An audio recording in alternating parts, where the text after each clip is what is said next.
What's going on, guys? It's Canadian Landscaper coming at you.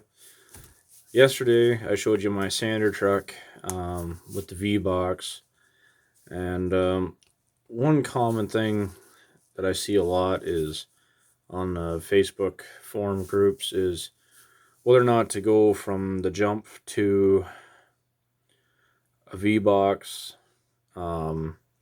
versus a tailgate. It's been a long time since I priced out a tailgate one. But I think up here in Canada, the last time I did, we were looking at over $3,500.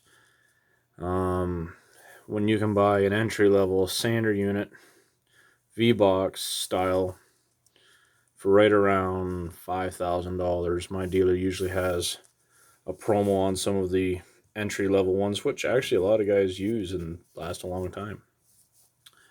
So, to do or not to go with V boxes. So, my headache with tailgate salters is the only plus I can see about it is you pretty much know exactly and control very well the amount of material you use.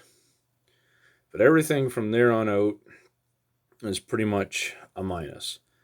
They usually have a hard time running any sort of bulk salt, which is quite a bit cheaper than bag salt. They won't run a salt and sand mix, which is very popular up here. So that kind of is a turn off for me. The one nice thing that you do have is if you don't have a dedicated sander truck, is you still have a truck, which is nice. Like they do have a small perks, but another benefit is that if you don't have a loader tractor, they're easier to load.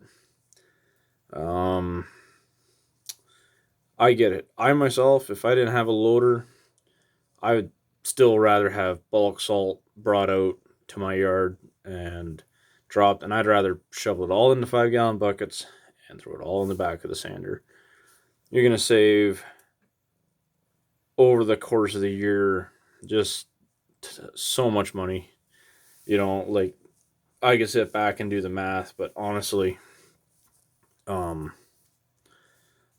going through probably about 2 tons of salt and sand mix every storm.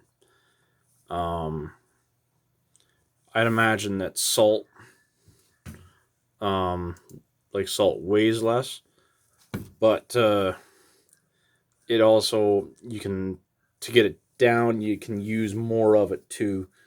I'd imagine I would probably still go around 3.5 tons of salt every time I'm out. So like I go through a bit of material for sure. But so in some areas, like in my area here, where snow is a prominent feature to your business, not right in my town, but in a couple of the larger towns, there's actually salt depots that you can go to. They'll fill you up.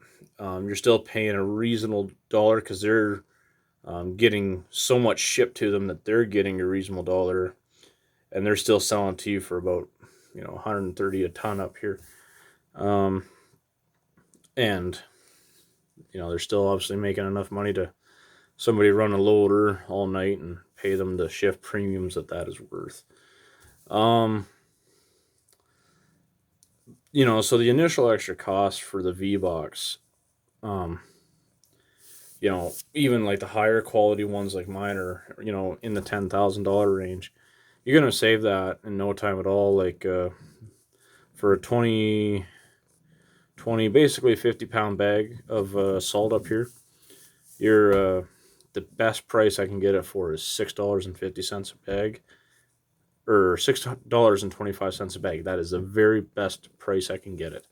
I can't get it any better, and that's just all there is to it. Um, and so on a skid, there's about a ton. That's all, so you're paying over double what you can buy bulk salt for. So you think about that every time.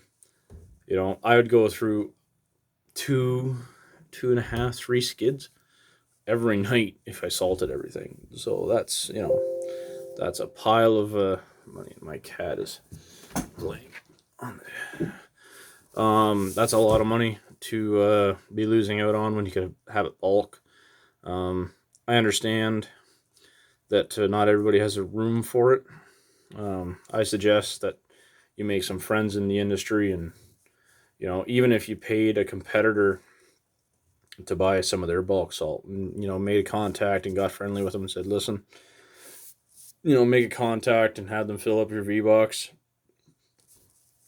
Now, the times, so in my mind, like up here, snow is a guaranteed thing. You're gonna get some every year. You're out in salt and sanding probably at least once a week, at very minimum. Um,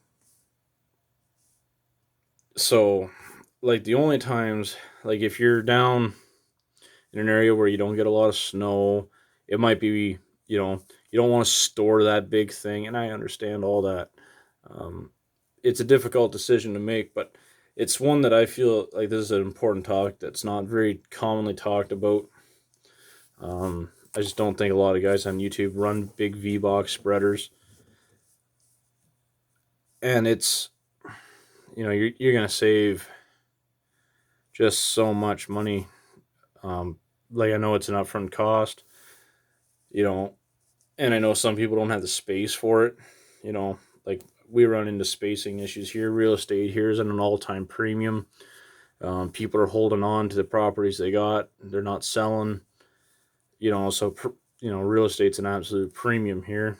I don't have any room at my own personal house for any of my equipment. I drive my plow truck home. That's it.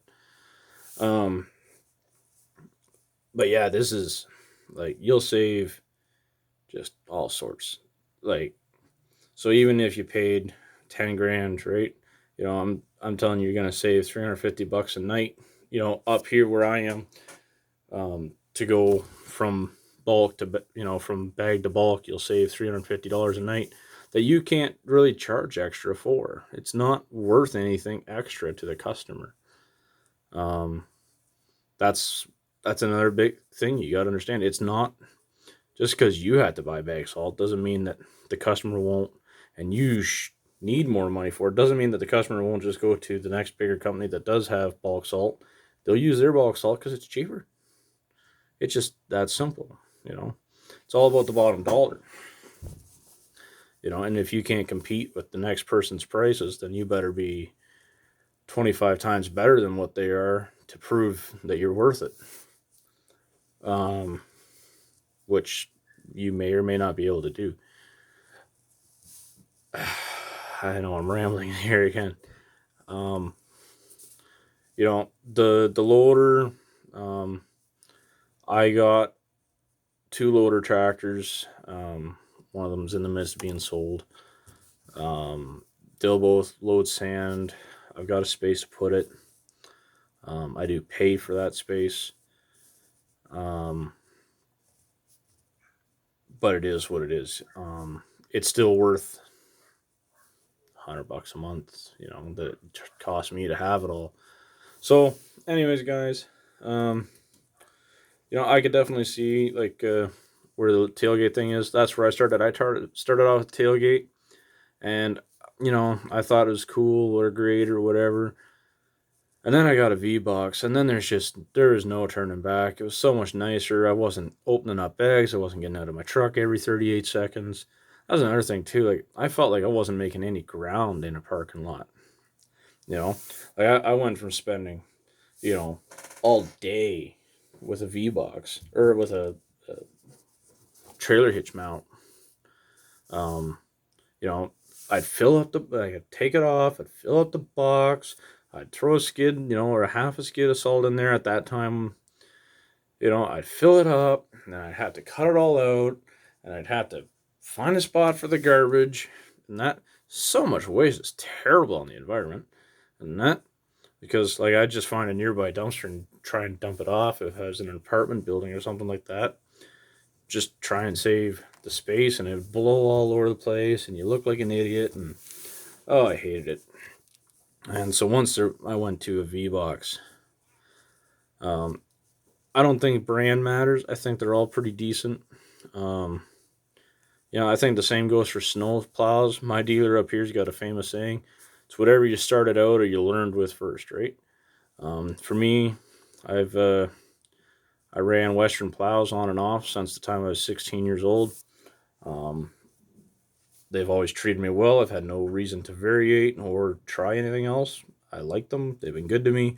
Doesn't mean that that's what you should buy. I think that whatever your dealer support is an absolute must.